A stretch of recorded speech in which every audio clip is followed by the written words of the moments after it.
Guys നമ്മളിപ്പോൾ ഇന്ന് മീഷോയിൽ നിന്ന് ഒരു കിടുക്കാച്ച സാധനമായിട്ട് ഓർഡർ ചെയ്യാൻ പോകുന്നത്.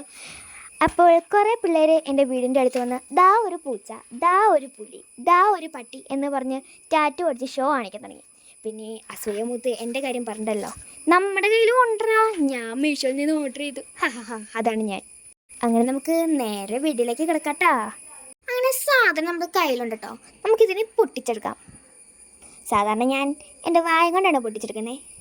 അപ്പോഴാണ് നിങ്ങൾക്ക് കാണാൻ പറ്റും എൻ്റെ പല്ലും പോയി ഗൈസ്. പണ്ടാരം അതെപ്പോഴും ഉള്ളതാണ്, സ്വാഭാവികം. അപ്പം നമുക്ക് നമ്മുടെ സാധനം പൊട്ടിച്ചെടുത്തു ഗൈസ്. ഇനി നമ്മൾ പുറത്തെടുക്കാം. എന്തൊരാകാംക്ഷ! ഇതുപോലത്തെ ആകാംക്ഷ പഠിത്തത്തിൽ കാണിച്ചെങ്കിൽ ഇപ്പം ഫസ്റ്റ് റാങ്കിൽ കിട്ടിയേനെ. അങ്ങനെ അതിൻ്റെ അകത്ത് എന്തെങ്കിലും ഉണ്ടോ എന്ന് നോക്കിയാൽ ഞാൻ മൂഞ്ചിപ്പോയി ഗൈസ്. അപ്പോൾ ഇതാണ് നമ്മുടെ സാധനം, നമുക്കിനത് പൊട്ടിച്ചെടുക്കാം.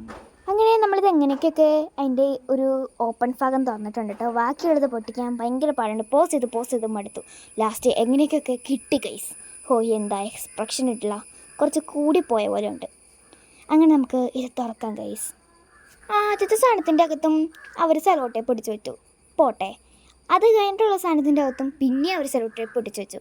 പിന്നെ ഇതിൻ്റെ അടുത്തും ഭാഗത്തും അവർ സെലോ ടേപ്പ് പിടിച്ചു വെച്ചു. എന്ത് പറയാനാ ഗൈസ്, ഭയങ്കര പാടായിരുന്നു അത് ഊരാൻ. അങ്ങനെ നമ്മൾ എങ്ങനെയൊക്കെ അത് ഊരി ഗൈസ്. എന്ത് പറയാനാ, കഠിന പരിശ്രമമല്ലേ.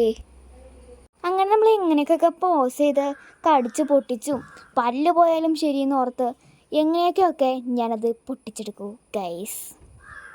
ഇനി നമുക്ക് ഞാൻ അതിനകത്തെ സെറ്റുകൾ കാണിച്ചു തരാം. ഇത് പറവയാണോ കാക്കയാണോ എന്ന് മനസ്സിലാവണില്ല. അത് നമ്മുടെ ഈ കൈയുടെ എവിടെയെങ്കിലുമൊക്കെ ആയിട്ട് പൊട്ടിക്കാം. പിന്നെ അതുപോലെ തന്നെ കഴുത്തിൻ്റെ ആ ഒരു ഭാഗത്തായിട്ട് പൊട്ടിക്കാം കേട്ടോ. അങ്ങനെയാണ് എനിക്ക് തോന്നുന്നത്. പിന്നെ ഈ സാധനം ഞാൻ കുറേ കഴുത്തിൻ്റെ പുറകിൽ ഒട്ടിക്കുന്നതായിട്ടാണ് കുറേ ചേട്ടന്മാരും ചേച്ചിമാരും ഒട്ടിച്ചിരിക്കുന്നത് കണ്ടിട്ടുണ്ട്. അപ്പം നമ്മൾ അതൊന്നും ഒട്ടിക്കണില്ല, എനിക്ക് കഴുത്തിൻ്റെ പുറകിൽ ഒട്ടിക്കണ ഇഷ്ടമില്ല. പിന്നെ കുറേ റോസാപ്പൂക്കൾ കണ്ടു. എന്താ പൊള്ളി സാധനം. അങ്ങനെ കിടക്കാച്ച സാധനം നമ്മൾ ഒട്ടിച്ചിട്ട് വേണം കേട്ടോ നാളെ ക്ലാസ്സിൽ പോയി പട്ടി ചോർക്കാൻ കേട്ടോ. ദാ ഒരു പട്ടി, ദാ ഒരു പൂച്ച, അങ്ങനെ ആ പിള്ളേർ പറയുന്ന പോലെ ഞാനും പറയും. ഒരു മനസ്സുഖം. അങ്ങനെ കുറേ സ്റ്റാറൊക്കെ കണ്ടു, ആ ബാലവീറിൽ കണ്ട പോലെ. ബാലവീറിനടുത്ത് ഞാൻ ബാലവീറാവും. ഓക്കെ. പിന്നെ നമ്മളൊരു തൂവൽ, അങ്ങനെ അതിനകത്ത് തൂവലിൻ്റെ അകത്ത് നിന്ന് എന്തൊക്കെയോ ഇറങ്ങിപ്പോണേ. പിന്നെ ഒരു കൃഷ്ണൻ്റെ കൃഷ്ണൻ്റെ വായ കിട്ടുന്നില്ല ഗൈസ്, വായൻ്റെ തുമ്പത്തുണ്ടായിരുന്നു, ഇപ്പോൾ പോയി. പിന്നെ ഒരു കുറേ കുരിശും, പിന്നെ കുരിശിൻ്റെ മേലെ കിരീടവും, കിരീടത്തിൻ്റെ മേലെ കുരിശും, എന്തൊക്കെയൊക്കെ. അപ്പം ഇതാണ് ഗൈസ് നമ്മുടെ സ്റ്റിക്കർ ടാറ്റു. ഇനി നാളെ ഇത് ക്ലാസ്സിലൊട്ടിച്ചുകൊണ്ട് പോയി പിള്ളേരെടുത്ത് കാണിക്കണം. പിള്ളേർ ചോദിക്കും, ഇത് എവിടെ നിന്നാടി, ഇതെൻ്റെ കടയിൽ നിന്നാണോടി, അങ്ങനെയാ ഇങ്ങനെയാ എന്നൊക്കെ ചോദിക്കുമ്പോൾ ഒരു മനസ്സൊക്കെ ഉണ്ട്. അല്ല, ഇതൊക്കെ പറയാൻ നിൽക്കട്ടെ, നമുക്കൊന്ന് ചെയ്ത് നോക്കിയാലോ. അതിനു വേണ്ടി നമുക്ക് ആ ഒരു പ്രാവിനെ മാത്രം, ഒരെണ്ണത്തിനെ മാത്രം കണ്ടിച്ചെടുക്കാം.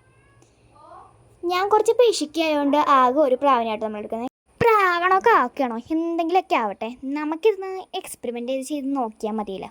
അങ്ങനെ അതിനു വേണ്ടി ഞാനൊരു ബോക്സിൻ്റെ അകത്ത് കുറച്ച് വെള്ളവും നിറച്ച് അതിനകത്തൊരു പ്ലാസ്റ്റിക് സാധനം ഉണ്ടായിരുന്നു, അതും റിമൂവ് ചെയ്ത് കളഞ്ഞ് നമുക്ക് അത് ഒട്ടിച്ച് തുടങ്ങാം. ഞാനെൻ്റെ കയ്യിലാട്ടോ അത് ഒട്ടിക്കുന്നത്, കൈയുടെ അകമല്ല കേട്ടോ, കൈയുടെ പുറത്ത്. ആരെങ്കിലും കൈയുടെ അകത്ത് ഒട്ടിക്കുമോ? സാമാന്യ ബുദ്ധിയുള്ളവർ അതൊക്കെ ചിന്തിക്കും.